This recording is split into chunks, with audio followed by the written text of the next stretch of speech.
हाँ जी, 12th class student, हमारी dissolution of a form की सीरीज़ में अगली वीडियो, जिसमें आज हम कुछ और टॉपिक्स डिस्कस करेंगे। ठीक है, आज हम लेंगे ट्रीटमेंट ऑफ गुडविल का टॉपिक कि गुडविल की ट्रीटमेंट कैसे की जाती है, डिसोल्यूशन के टाइम पे गुडविल को कैसे ट्रीट किया जाता है। ठीक है, तो ट्रीटमेंट ऑफ गुडविल को समझते हैं और उसके बेस पे साथ ही साथ उसका न्यूमेरिकल भी डिस्कस करेंगे। ठीक है, गुडविल होती क्या है, पहले तो आपको ये पॉइंट क्लियर होना ज़रूरी है। सभी स्टूडेंट्स जानते होंगे गुडविल क्या होती है, क्योंकि आपने +1 में भी गुडविल के बारे में डिटेल में पढ़ा हुआ है कि गुडविल क्या होती है। आज हम गुडविल की ट्रीटमेंट सीखेंगे। ठीक है, गुडविल की जो ट्रीटमेंट होती है वो बहुत ईजी होती है डिसोल्यूशन ऑफ फॉर्म के केस में आपकी। ठीक है, फॉर्म के केस में ट्रीटमेंट ऑफ गुडविल बहुत ईजी है। कैसे करना है इसको, आपका फर्स्ट पॉइंट है इसके अंदर, अगर गुडविल आपकी बैलेंस शीट में गिवन है आपको, अगर गुडविल जो है already appearing in the balance sheet, it is treated like any other asset. अगर वो बैलेंस शीट में गिवन है तो आप जैसे बाकी एसेट्स गिवन है उसको भी बिल्कुल सेम उसी तरीके से आप ट्रीट करेंगे, और जैसे बाकी एसेट्स को ट्रांसफर करते हैं ना रियलाइजेशन में, बिल्कुल सेम वे से आपने उसको ट्रांसफर कर देना है। ठीक है, और एंट्री क्या होगी, जैसे एसेट्स को ट्रांसफर करने की होती है, realisation account debit to asset डालते हैं ना, कोई भी एसेट है, लैंड, बिल्डिंग, प्लांट, ऐसे ही realisation account debit to goodwill आपने डेबिट में ट्रांसफर कर दी। ठीक है, और अगर गुडविल अपियरिंग नहीं है बैलेंस शीट में तो ये एंट्री आपके पास नहीं होगी। और थर्ड, जब सपोज कीजिए आपकी गुडविल के बदले में, आपको क्वेश्चन में बताया हुआ है कि गुडविल के बदले में कुछ कैश आएगी, यानी वो रियलाइज हो गई है, तो वो आप फिर एंट्री करेंगे रियलाइज करने वाली, जितने भी अमाउंट से वो रियलाइज हुई है, कैश बैंक टू रियलाइजेशन। अगर आप कैश इस्तेमाल कर रहे हैं, मतलब मैंने आपको बताया था 2 अकाउंट होते हैं, कैश और बैंक, आप कोई भी यूज़ कर सकते हैं। अगर कैश अकाउंट यूज़ कर रहे हैं तो कैश लिखेंगे, अगर बैंक यूज़ कर रहे हैं तो बैंक लिखेंगे। एंट्री में दोनों दिए गए हैं, कैश और बैंक टू रियलाइजेशन। और हो सकता है जैसे बाकी एसेट्स को पार्टनर टेक ओवर कर लेते थे, मतलब ले लेते थे, खरीद लेते थे, वैसे हो सकता है गुडविल को भी कोई पार्टनर ले ले, तो कैश और बैंक की जगह उस पार्टनर का नाम लिख दिया जाएगा। तो एंट्री क्या बनेगी, partners capital account debit to realisation. ठीक है, और सपोज कीजिए, ये सब तो था जब आपको बताया है कि गुडविल रियलाइज्ड होगी। अगर क्वेश्चन साइलेंट है, क्वेश्चन में कुछ नहीं बता रखा गुडविल की रियलाइजेशन के बारे में, तो आप ये एज्यूम करेंगे कि गुडविल से कोई भी अमाउंट रियलाइज्ड नहीं हुआ है, आप उसकी ट्रीटमेंट नहीं करेंगे, सिर्फ ट्रांसफर करके आप छोड़ देंगे इसको। ठीक है, तो ये बात आपने ध्यान रखनी है गुडविल की ट्रीटमेंट करते वक्त। ठीक है, बिल्कुल सिमिलर थी बाकी एसेट्स की तरह। इसी के बेस पे हम अगला अपना न्यूमेरिकल देख सकते हैं। देखिए, न्यूमेरिकल लिया है, इसके अंदर कई पॉइंट्स आपको क्लियर होंगे। पहले न्यूमेरिकल को एक बार समझ लीजिए। XYZ पार्टनर्स हैं। अब जैसे मैं ले रही हूँ DK गोयल की इलस्ट्रेशन नंबर 7, हो सकता है कुछ स्टूडेंट्स के पास ओल्ड बुक हो, कुछ के पास न्यू बुक हो, तो आप अपने बुक में मैच करके स्टेटमेंट बुक के अंदर देख सकते हैं। ठीक है, XYZ पार्टनर है, उनकी रेशो आपको बताई हुई है 3:1, और बैलेंस शीट आपको गिवन है। यहाँ पे लायबिलिटीज गिवन है, लायबिलिटी साइड पे एसेट्स गिवन है। अब देखिए, बैंक बैलेंस गिवन है और डेटर गिवन है, प्रोविजन गिवन है। बैंक बैलेंस के बारे में अगर मैं आपको बता दूं, कैश और बैंक को हम ट्रांसफर नहीं करते रियलाइजेशन में, डेटर्स को करते हैं फुल वैल्यू पे, यानी पूरे 15,000 रुपये में करेंगे, और जो ये 1,000 है इसको क्रेडिट साइड पे ट्रांसफर करेंगे। स्टॉक पूरा ट्रांसफर होगा, इन्वेस्टमेंट पूरी ट्रांसफर होगी, प्लांट पूरा ट्रांसफर होगा, गुडविल भी पूरी ट्रांसफर होगी। गुडविल गिवन है तो इसको नॉर्मली जैसे बाकी एसेट्स आप ट्रांसफर करेंगे वैसे ट्रांसफर करेंगे। लायबिलिटी साइड से भी डिस्कस कर लेते हैं क्या क्या ट्रांसफर होने वाला है रियलाइजेशन अकाउंट में। कौन कौन से ट्रांसफर होती हैं लायबिलिटीज, आउटसाइड, बाहर की, तो बाहर के कौन है, क्रेडिटर हैं। ठीक है, और मिसिज एक्स लोन, एक्स की वाइफ का लोन है बेटा, मिसिज एक्स हमारा पार्टनर है, उसकी वाइफ हमारी पार्टनर नहीं है, ये भी आउटसाइड हो गया, इसको भी ट्रांसफर कर देंगे, लेकिन एक्स के लोन को नहीं करेंगे क्योंकि इसका सेपरेट अकाउंट बनेगा। उसके अलावा वर्कमैन कंपनसेशन और इन्वेस्टमेंट फ्लक्चुएशन फंड, इसकी ट्रीटमेंट शायद मैंने अभी आपको डिटेल में नहीं बताई है, तो इसकी ट्रीटमेंट भी मैं आपको बता रही हूँ। ये क्या होता है, वर्कमैन कंपनसेशन रिजर्व और investment fluctuation fund. Workman compensation reserve के बारे में आपने कई चैप्टर्स में, एडमिशन में, रिटायरमेंट में सुना होगा, समझा होगा, तो यहाँ पे भी इसको डील करना है हमने, वर्कमैन कंपनसेशन रिजर्व को, इन्वेस्टमेंट फ्लक्चुएशन फंड को। इसकी ट्रीटमेंट लेकिन वर्कमैन कंपनसेशन की ऑलमोस्ट सिमिलर रहती है हर जगह पे। ठीक है, तो इसको जब हम प्रैक्टिकली अभी मैं करवाऊंगी तो आपको क्लियर हो जाएगा। बाकी कैपिटल अकाउंट के बैलेंसेस हैं। ठीक है, देखिए बाकी स्टेटमेंट रीड करते हैं कि क्या क्या इसमें हुआ है, क्या क्या ट्रांजैक्शंस टेक प्लेस हुई हैं। एक्स ने इन्वेस्टमेंट को टेक ओवर किया है, एक्स ने इन्वेस्टमेंट परचेज करी हैं 25% मोर देन बुक वैल्यू, यानी जितनी बुक में वैल्यू लिखी हुई है उसके 25% ज़्यादा पे वो लेने को तैयार हो गया है आपका पार्टनर। वाई ने डेटर्स ले लिए हैं, डेटर्स में उसने क्या किया है, 5,000 के डेटर्स उसने 4,000 में लिए हैं, यानी सस्ते लिए हैं, और बाकी डेटर्स से 75% वैल्यू रिकवर कर लेगी फर्म। स्टॉक को 59,000 में बेचा गया है, प्लांट को 40,000 में बेचा गया है। लाइबिलिटी के बारे में बात करें तो रियलाइजेशन के खर्चे 1,000 हैं और एक और लाइबिलिटी भी है 8,000 रुपये की जो बुक्स में नहीं थी, इसको भी पेमेंट करना पड़ेगा और आपको अकाउंट्स बनाने हैं। तो पूरे क्वेश्चन की एक पिक्चर आपके सामने आ गई है। बैलेंस शीट गिवन है और स्टेटमेंट्स आपको बता दी हैं कि पार्टनर ने कौन सी एसेट ली है या क्या खर्चा पे किया गया है। एक ऐसा खर्चा भी है जो बुक्स में नहीं है, लेकिन रियलाइजेशन अकाउंट बनाते वक्त जो खर्चा बुक्स में ना भी हो वो भी पूरा पे करना पड़ता है। ठीक है, अब हम चलते हैं इसकी प्रैक्टिकल पे कि कैसे इसका सोल्यूशन किया जाएगा। साथ साथ हम स्टेटमेंट को दोबारा देखते रहेंगे। ये हमारा रियलाइजेशन अकाउंट है, इसमें हमारी एसेट्स ट्रांसफ़र हो चुकी हैं। जितनी मैंने आपको बताया था, डेटर पूरी वैल्यू पे 15,000, जो 1,000 का प्रोविजन था वो क्रेडिट में आ गया। स्टॉक, इन्वेस्टमेंट, प्लांट, गुडविल, यहाँ तक सारी एसेट्स ट्रांसफ़र कर ली गई हैं। और लाइबिलिटी साइड में प्रोविजन को एक तो किया एसेट्स में से, और एक क्रेडिटर था, एक मिसेज एक्स लोन था, और एक चीज़ और इन्वेस्टमेंट फ्लक्चुएशन फंड। मैंने आपको बताया था कि मैं इसकी ट्रीटमेंट आपको बता दूंगी। दोबारा पहुंचते हैं क्वेश्चन पे अपने, ताकि इसकी ट्रीटमेंट मैं आपको बता सकूं। इन्वेस्टमेंट फ्लक्चुएशन फंड का ये मतलब ये होता है बेटा कि ये इन्वेस्टमेंट फ्लक्चुएशन फंड होता किस लिए है। इन्वेस्टमेंट फ्लक्चुएशन नाम से क्लियर हो रहा है, जो इन्वेस्टमेंट में फ्लक्चुएशंस के लिए बनाया जाता है।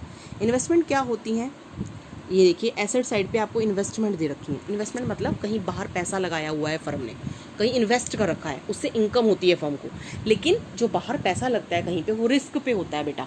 रिस्क कैसा हो सकता है कि उस पैसे में से कुछ पैसा डूब जाए और बहुत बड़ा नुकसान भी हो सकता है फर्म को। तो उस नुकसान की भरपाई करने के लिए एक फंड बना देती है फर्म अपने प्रॉफिट्स में से, जिसको इन्वेस्टमेंट फ्लक्चुएशन फंड कहा जाता है। ठीक है, अगर तो क्वेश्चन में आपको इन्वेस्टमेंट भी गिवन है और फंड भी गिवन है, तो आप इस फंड को ट्रांसफ़र कर देंगे लाइबिलिटी मानते हुए, लेकिन इसकी और कोई ट्रीटमेंट आप नहीं करेंगे, सिर्फ इसको ट्रांसफ़र करेंगे आप।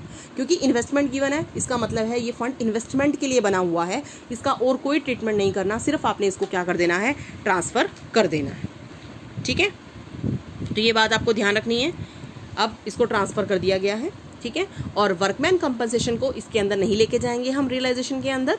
ठीक है, उसके बाद अब हम रियलाइजेशन शुरू करते हैं। बाकी एसेट्स ट्रांसफ़र हो चुके हैं, लाइबिलिटी ट्रांसफ़र हो चुकी हैं। दो चीज़ें छोड़ी थी मैंने, वर्कमैन कंपनसेशन और इन्वेस्टमेंट फ्लक्चुएशन। इन्वेस्टमेंट फ्लक्चुएशन के बारे में जैसे मैंने आपको बताया, वो इन्वेस्टमेंट से रिलेटेड है और इन्वेस्टमेंट हमारे पास हैं, वो इन्वेस्टमेंट से रिलेटेड है। तो सिर्फ आपका पर्पस क्या है, सिर्फ उसको ट्रांसफ़र करके छोड़ देना है और कुछ नहीं करना। और वर्कमैन कंपनसेशन रिजर्व को तो ट्रांसफ़र भी नहीं करना है।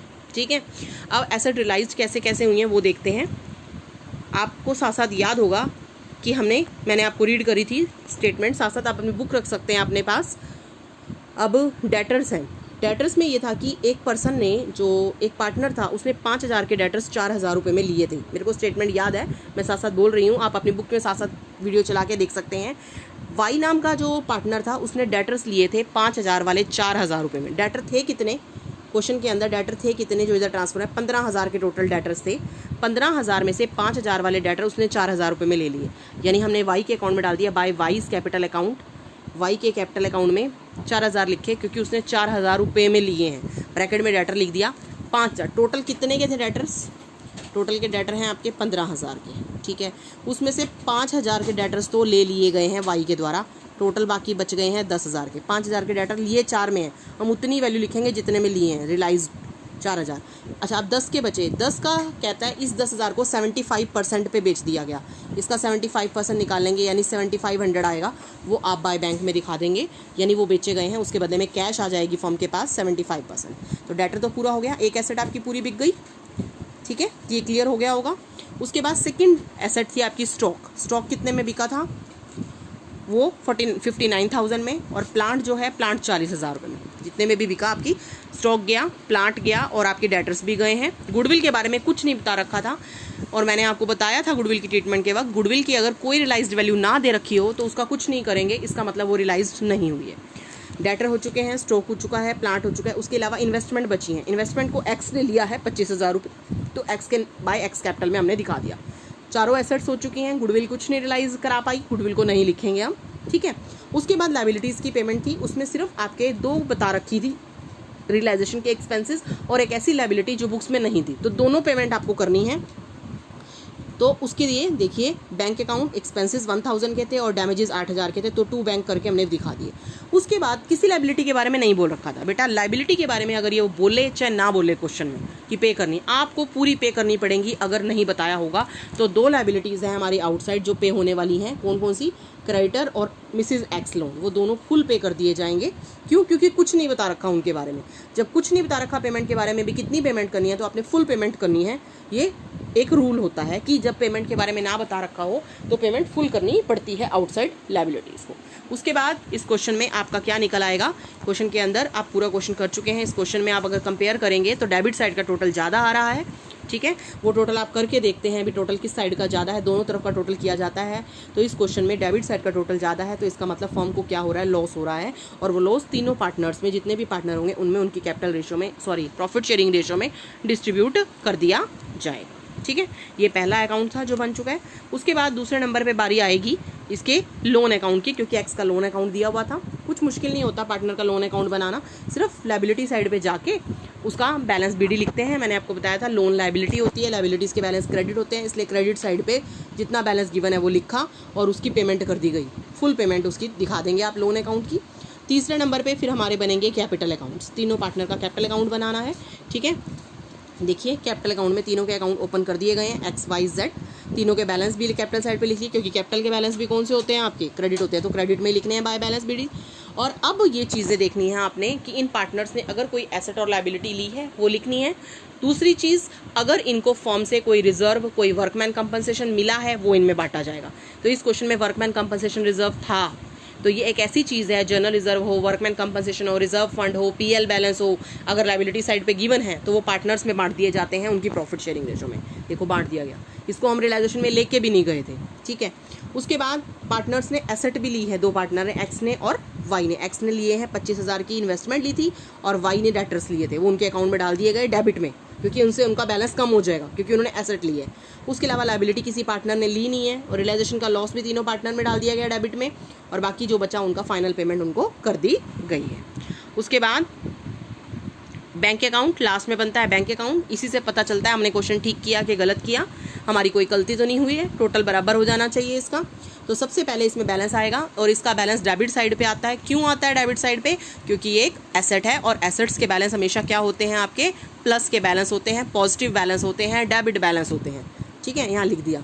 और पैसा कहाँ से आया है फर्म को, सिर्फ एक ही जगह से पैसा आता है, एसेट्स को बेचने पे। तो जितनी भी एसेट मार्केट में बिकी हैं, पार्टनर ने को बिकी हैं वो नहीं, क्योंकि वो तो पार्टनर कैपिटल से एडजस्ट होंगी। जितनी कैश में या बैंक में पैसा आया है आपका वो लिखा जाएगा, तो टोटल करके लिख दिया गया है, अलग अलग भी लिख सकते हैं आप। उसके बाद जितनी भी पेमेंट हुई सभी अकाउंट में, नंबर 1 पे रियलाइजेशन के अंदर, नंबर 2 पे लोन के अंदर, नंबर 3 पे कैपिटल अकाउंट के अंदर, वो सारी पेमेंट्स दिखानी है। तो एक्सपेंस आपको पता है कितनी पेमेंट हुई रियलाइजेशन के अंदर, रियलाइजेशन के अंदर आपकी 3 पेमेंट हुई हैं एक्सपेंसेस की, रियलाइजेशन एक्सपेंसेस, फिर डैमेजेस की, और 2 लायबिलिटी थी, क्रेडिटर और वाइफ लोन था। उसके बाद लोन अकाउंट की पेमेंट हुई, उसके बाद कैपिटल अकाउंट की पेमेंट हुई, टोटल आपका मैच हो रहा है, ठीक है। और जो जो बातें मैंने इसके अंदर बताई आपको, कुछ पॉइंट्स बताए हैं, वो आपको नीचे नोट के तौर पे भी बता रखे हैं, जो क्वेश्चन करते वक्त बताने पड़ते हैं। वो क्या है, नोट क्वेश्चन के अंदर सबसे पहला है, अगर क्वेश्चन में पेमेंट ऑफ लायबिलिटी के बारे में कुछ भी ना बताया हो, जैसे मैंने आपको बोला था आउटसाइड लायबिलिटी के बारे में कुछ ना बताया हो, जैसे क्रेडिटर के बारे में या मिसिज एक्स लोन, ये 2 थी ना आउटसाइड लायबिलिटी, उनको फुल पेमेंट होगी। और एंट्री तो आपको पता ही है, realisation to bank liability payment की एंट्री। और गुडविल जो थी बैलेंस शीट में थी, इसको नॉर्मल एसेट मानते हुए ट्रांसफर तो किया, लेकिन इससे कुछ रियलाइज्ड नहीं हुआ, तो इसको हमने छोड़ दिया, इससे कुछ भी रियलाइज्ड नहीं हुआ आपका, ठीक है। तो इसके साथ ही आपका ये क्वेश्चन कंप्लीट हो गया। आई होप सबको क्लियर हो गया होगा। उसके बाद हम बढ़ते हैं अगले पॉइंट की तरफ। एक छोटा सा पॉइंट हम डिस्कस और करेंगे, जैसे हमने ट्रीटमेंट ऑफ गुडविल किया और हमने कई सारे पॉइंट डिस्कस कर लिए थे, एक न्यूमेरिकल भी डिस्कस कर लिया। अब हम छोटा सा पॉइंट एक और डिस्कस करेंगे, payment of partners loan account. ये क्या होता है payment of partners loan? Partner का जो लोन होता है ना, वो आपको कब पे करना होता है अपने पार्टनर का लोन? सारी आउटसाइड लायबिलिटी को पे करने के बाद। सबसे पहले आप रियलाइजेशन के अंदर आउटसाइड लायबिलिटीज पे करते हो ना, सारी आउटसाइड लायबिलिटीज पे करते हो, ठीक है। और लेकिन कैपिटल बाद में पे होती है, लोन की पेमेंट पहले होती है। पहले रियलाइजेशन के अंदर आउटसाइड लायबिलिटी, फिर अपने पार्टनर के लोन, फिर अपने पार्टनर की कैपिटल। तो अगर capital account of the partner from whom loan has been taken by the firm shows a debit balance after all adjustment. अगर सपोज करो किसी पार्टनर का कैपिटल अकाउंट, जिस पार्टनर से फर्म ने लोन भी लिया हुआ है, उसका जो कैपिटल अकाउंट है सभी एडजस्टमेंट्स के बाद डेबिट बैलेंस शो करता है, तो उसके लोन अकाउंट को भी ट्रांसफ़र कर दिया जाएगा कैपिटल अकाउंट की क्रेडिट साइड पे, ठीक है। इससे आपको देखने न्यूमेरिकल देख के ज़्यादा क्लियर होगी ये बात। देखिए केसेस हैं, इन्होंने केस लिए हैं, एग्जाम्पल लिया है आप समझाने के लिए। आपको एंट्रीज करनी है इसमें सिर्फ। अब एंट्रीज पूछी गई हैं इसके अंदर। क्या एंट्रीज हैं कि पहला केस है कि लोन फ्रॉम मनोज, एक पार्टनर है मनोज से लोन ले रखा था फर्म ने 1 लाख का। मनोज का कैपिटल अकाउंट का क्रेडिट बैलेंस था। क्रेडिट बैलेंस का मतलब ये है कि प्लस में 40,000 थे उसके, भी उसका 40,000 रुपये फर्म के पास था, फर्म ने उसका वापस करना था, लेकिन फर्म ने लोन भी तो ले रखा था उससे 1 लाख रुपया। ये सिचुएशन है पहली। इसको कैसे डील करेंगे, सिचुएशन भी साथ साथ देखते जाते हैं, साथ साथ डील करते जाते हैं। इसको कैसे डील करेंगे, देखिए आपने अब उसकी वापसी करनी है, मनोज की लोन की वापसी करनी है। कैपिटल में तो क्रेडिट बैलेंस है, कैपिटल की वापसी तो बाद में होनी है, पहले किसकी होनी है, पहले लोन की वापसी होनी है। तो आपने मनोज के लोन की पेमेंट कर दी, मनोज loan account debit to bank. Capital के साथ कोई इशू ही नहीं है क्योंकि कैपिटल है उसकी हमारे पास, उसको वापस कर दिया।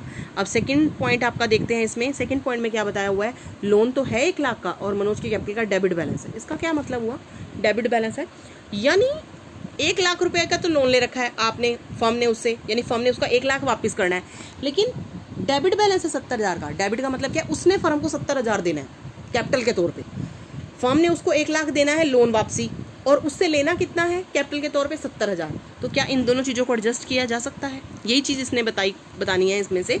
तो आप फर्म क्या करेगी, उसके लोन को उसकी कैपिटल से एडजस्ट कर देगी। फर्म ये सोचेगी कि 1 लाख तो मुझे इसको देना ही है और 70 इससे लेना है, तो क्यों ना वो 70,000 एडजस्ट करके मैं इसको बाकी 30,000 की पेमेंट कर दूं। तो मनोज का जो लोन अकाउंट है ना, उसको उसके कैपिटल अकाउंट की क्रेडिट साइड पे क्या करेंगे आप, ट्रांसफ़र कर देंगे। ठीक है, तो Manoj loan to Manoj capital, loan को कैपिटल अकाउंट में डाल दिया, लोन डेबिट किया और उसको कैपिटल अकाउंट में डाल दिया, और बाकी जो पेमेंट बनती थी 30,000 की पेमेंट कर दी गई। ठीक है, और थर्ड केस क्या है, लोन तो 1 लाख का है और मनोज के कैपिटल बैलेंस 125 है, डेबिट बैलेंस है, यानी लोन के तौर पे फर्म ने उसको देना 1 लाख है, लेकिन लेना कितने है उससे 25 को और फालतू लेना है इसमें। तो क्या होगा इसके अंदर, खुद सोच के देखिए क्या होगा इसके अंदर। अब फर्म ने लेना है फालतू उससे, 1 लाख देना था लोन का और 125 कैपिटल का लेना था क्योंकि कैपिटल में डेबिट बैलेंस था। तो अब क्या किया जाएगा, मनोज से 25,000 रुपये और मंगवा लिए जाएंगे। तो मनोज का लोन अकाउंट और बैंक बैलेंस ये दोनों के दोनों डेबिट होंगे और ट्रांसफ़र किस में किए जाएंगे, ये दोनों बैलेंस मनोज के कैपिटल अकाउंट में ट्रांसफ़र किए जाएंगे। यानी 1 लाख का तो लोन और 25,000 जो वो लेके आएगा क्योंकि उसने फर्म को 125 करके देना है। ठीक है, तो मनोज का लोन डेबिट होगा, बैंक डेबिट होगा टू मनोज कैपिटल अकाउंट। तो ये ट्रीटमेंट लॉन्ग क्वेश्चन में हो सकती है, इसलिए इसको एक शॉर्ट क्वेश्चन के थ्रू समझाया गया है। तो जब हम लॉन्ग न्यूमेरिकल करेंगे तो वहाँ पे ये ट्रीटमेंट आपको देखने को मिल सकती है। ठीक है।